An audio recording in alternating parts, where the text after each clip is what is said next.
We need to talk. Mainly about your weather, because I don't know how you're all alive, okay? As you're looking at me right now, you're probably thinking, good Lord, he is pale. And seeing that you guys kind of deal with extreme heat and play it off like it's nothing baffles me. Absolutely baffles me. So today we're going to be checking out climate in the US, why it's like that. And I understand that the US is a big ass place and it's got different weather all over the place. Alaska, freezing. Texas, complete opposite. It's like living inside a furnace. But we're going to be checking it out here today. If you're new here, my name is Adam, and hello to our little space here on the YouTubes. If you are new, make sure you subscribe with the notification bell and then like the video. Okay, I appreciate you guys. And before we jump into this, I just want to let you guys know that I stream on Twitch. So many of you guys have been coming over. You're still coming over, and I love it so much. It's great to see us building this little community, and I'd love you to be a part of it. Michael. By the way, guys, I'm so sorry for pausing literally 6 seconds in. Where you're from, what's the weather like during the summer? What's it like now? Are you guys experiencing high heat? So many of my people in my Twitch chat come in and they're saying they're like 39 degrees Celsius. It's like 13 degrees outside today, Celsius. And I'm seeing that as a great day. So you know what I mean? It's Kyle talking about the climate of the contiguous U.S. And with the landmass the size of the U.S., you can, of course, expect a lot of different types of climate throughout the country. And in this video, I'm going to talk about why different regions get different types of climate. So why you have different types of precipitation and temperatures and weather hazards in this part of the country, but not the next. I believe the climate is the most important aspect of where you live. It affects every aspect of your life.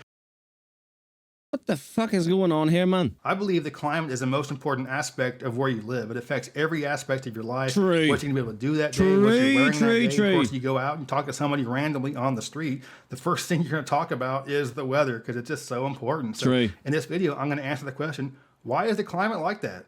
The two most important geographic aspects that affect the climate of the U.S. are the ocean currents and the north-south orientation of the mountain ranges of North America.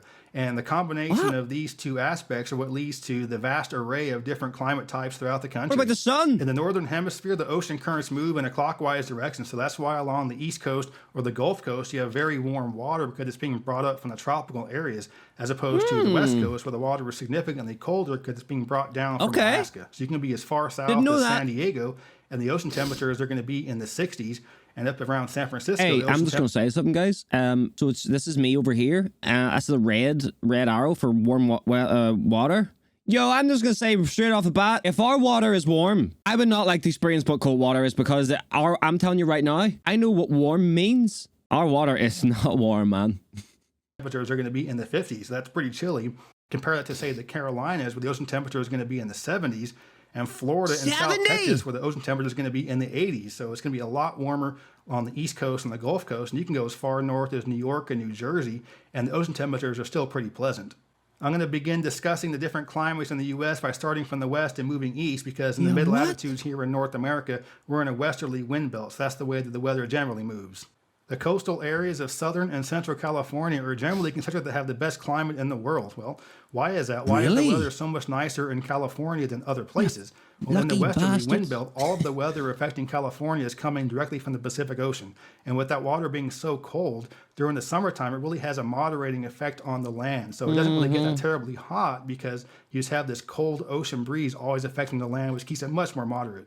In the wintertime, it's the exact opposite. So with the ocean temperature being warmer than the land. Okay, man, hold on, I'm so sorry. Can please tell me this actually happens, man? Bill's not a Sandman, like? So with the ocean temperature being warmer than the land, it also helps to moderate the temperature during the wintertime. But wait, the water is warmer than the land? Okay, what is this, man? Of course, during the winter, the difference in sea surface and land temperature isn't as great. And how this affects precipitation is that during the summertime, you're really not going to get any along the West Coast. Even as far north as Seattle, you really get no rain during the summertime. It's gorgeous. And we all know Seattle is a place that's gray and rainy all winter long, but in the summertime, it's gorgeous. So the only rain you're really going to get along the West Coast is going to be from the winter to the spring. And yo, you can get in that, right? What is this called? What is this tower called? Can somebody... How long is the fucking elevator up, bro? Holy... If you're farther north, the rain will start earlier, maybe the late fall, and last longer, maybe to the mid-spring, but you're going to have very nice summers no matter where you go. But of course, the farther north you go, the more rain you're going to get during the winter. So the coastal areas of Washington, Oregon, and Northern California are going to have a lot more rain because you have colder air masses. And a colder air mass is able to hold less moisture, so this can't hold on as long before it has to rain. The farther south you go, The warmer the air masses are, it can hold a little more moisture, so it takes a little bit more before it starts to rain. So you can often get almost no rain at all along the Southern California coast. Along the west coast, it doesn't take very long for an air mass to move inland before it becomes affected by the mountain ranges. So it comes in. This stuff is so interesting to me. I don't know why, man. I absolutely love learning about this stuff. But yes, like I said at the start, I asked you guys where you're from, etc., and I wanna know what the weather's like where you are and stuff now. But what is it like during the winter? What type of winters do you guys get? Do you get a lot of snow?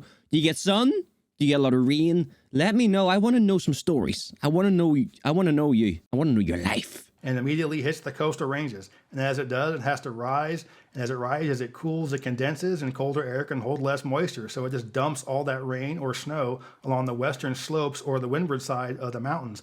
That's why on the windward side, you're going to have a lot of greenery and trees. And of course, you have the biggest and tallest trees in the world in California. Those are on the windward side of the Sierra Nevada. But once you get to the eastern side of the Sierra Nevada or the Cascades. That's not real. Tell me right now that's a real photograph. There's no flipping way, man. Is where things change a lot because the atmosphere dumped all that moisture on the west side. There's none of it left for the east side.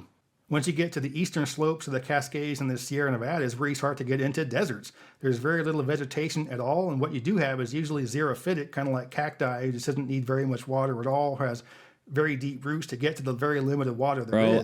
And you also have very extreme temperature ranges. So I would not last 2 minutes out there, man. I'm just saying. So the coastal air masses affecting these areas east of the mountains. So you have very, very hot summers and very cold winters. East of the Rockies is where things really start to change because once you get into the Great Plains, you no longer have any mountain ranges that are there to stop and affect any of the air masses. So you have different air masses from different parts of the continent that are colliding. The western part of the Great Plains are very dry. You have, short grass of the continent. Is this I'm pretty sure this is New Mexico, right? This is Texas. Then we got, what one's Nevada? Nevada, California, can't remember. But look, I'm assuming this is, how hot it is. Yeah, I'm done. I'm dead. That are colliding. The western part of the Great Plains are very dry. You have, short grass prairie. There isn't much precipitation there. And as you generally move east, you get more and more precipitation. It gets more and more green. You have the tall grass prairie in the eastern part of the Great Plains, and this gets more and more green as you head east. And the reason for that is that you have a lot of the warmer air masses from the Gulf of Mexico that are able to come up into the middle part of the country. And again, there's no mountain range there to stop it. So it brings in that warm, moist air from the Gulf, and this creates more humid temperatures, a little bit more moisture, a little more precipitation, and more greenery.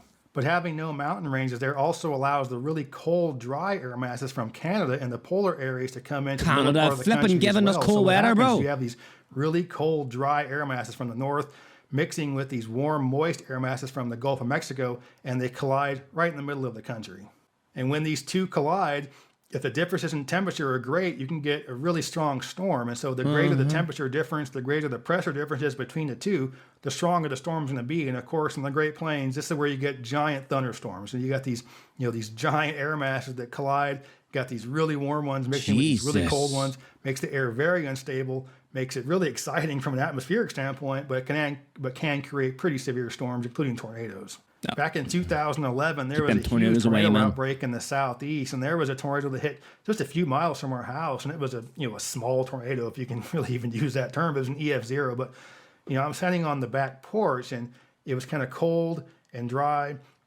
And then a couple minutes later, it was warm and moist, and then back to cold and dry. It was just going back and forth, and I was like, "Oh man, this isn't good. That would terrify me, man. This is gonna be bad." That's how you know it's a tornado coming in it. Drink a lot of beer, drink a lot of liquor, everything gets in your stomach. It's real like that, and at some point, you're gonna just have to throw up. And that's kind of what a tornado is. The atmosphere becomes so unstable. The atmosphere is these two air masses colliding. A tornado is basically the atmosphere throwing up. And the U.S. is by far the number one spot in the world for tornadoes. There's nowhere else on Earth that comes. Bro, there's no way. I have never in my life seen a tornado where I live, man. And there's a couple of blue dots here. Never. America's absolutely riddled in them. Australia got a load. It's kind of crazy how little Europe has, because I assume that's because there's no atmosphere colliding. There's nothing to be sick, right? It's anywhere near as close as we have to the number of tornadoes that we get. And again, it's because of the mountain ranges. You look at the other major mountain ranges in the northern hemisphere. The Alps are east-west oriented. The Himalayas are east-west oriented. The Pamirs, all these major mountain ranges are east-west. So what that does is it keeps the colder air masses from the polar areas from mixing with the warmer air masses in the tropical areas. And if we don't have this mix, you don't have the instability of the air. You don't have as much throwing up to create tornadoes. So you can get tornadoes in other parts of the world, but the vast majority of them are going to be here in the U.S.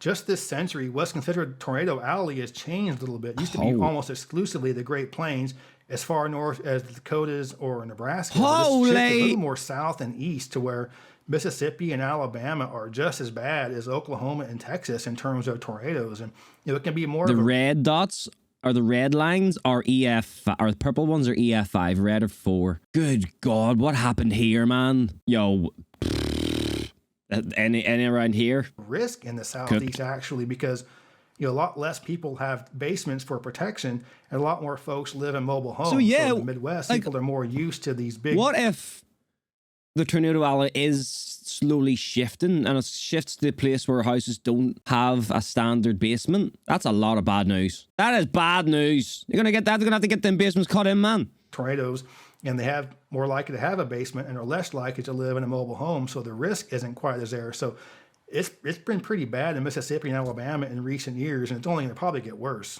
But it isn't all bad. With all of the moisture and the humidity you get in the east, you have a lot more precipitation, you have a lot more greenery. So you get to places like Arkansas, Tennessee, Look Kentucky, that beautiful place, man. Green wherever you go. So you just have a lot more rain that can cause a lot more vegetation to grow.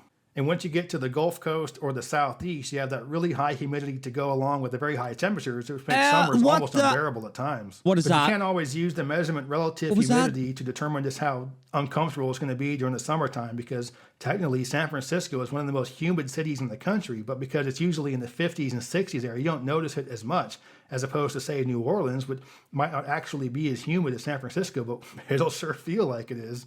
Dew point is a much more accurate measurement of how uncomfortable it is, or in terms of the heat index. Relative humidity is literally the difference between the temperature and the dew point. So if they're very close to each other, it's very humid. So again, San Francisco might be 60 degrees, the dew point might be 50. That's very, very humid because they're very close to each other, as opposed to, say, the Southeast, where it might be 90 degrees with a dew point of 70. So the spread is much larger. That's crazy. But it's going to feel much more uncomfortable because the dew point is a lot higher. So summer in Vegas is easy. It's like riding a bike, except the bike is on fire and you're on fire and everything is on fire and you're in hell.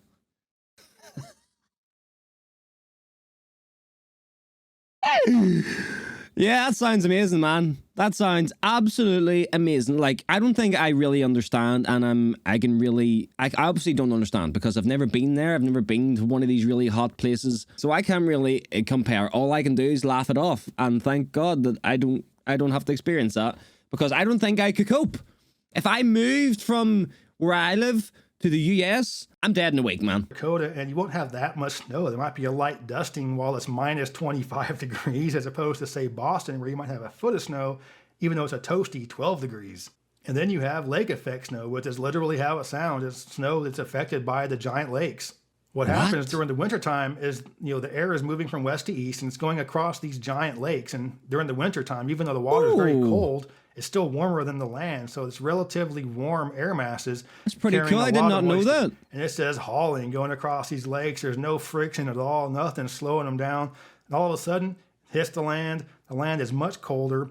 Colder air can hold less moisture, so it has nowhere to go. It's now got friction, has to stop. And then someone's getting snowed on. Moisture and just dumps a ton of snow. So the eastern side of some of these Great Lakes, where you can get tremendous amounts of snow, especially in upstate New York, like Buffalo, Rochester, or Syracuse. It's just ridiculous amount of snow. And when I was in college, I had a roommate that was from Rochester, and he would tell me these stories about the snow. And I was like, oh, it doesn't snow 6 to 8 feet. I mean, come on. No, it snows 6 to 8 feet sometimes. So, I mean, that's incredible snow. But you can be on the western side of the Great Lakes, and it's going to be cold and snowy, but nowhere near as much snow as you're going to get of snow on the eastern side of the Great Lakes.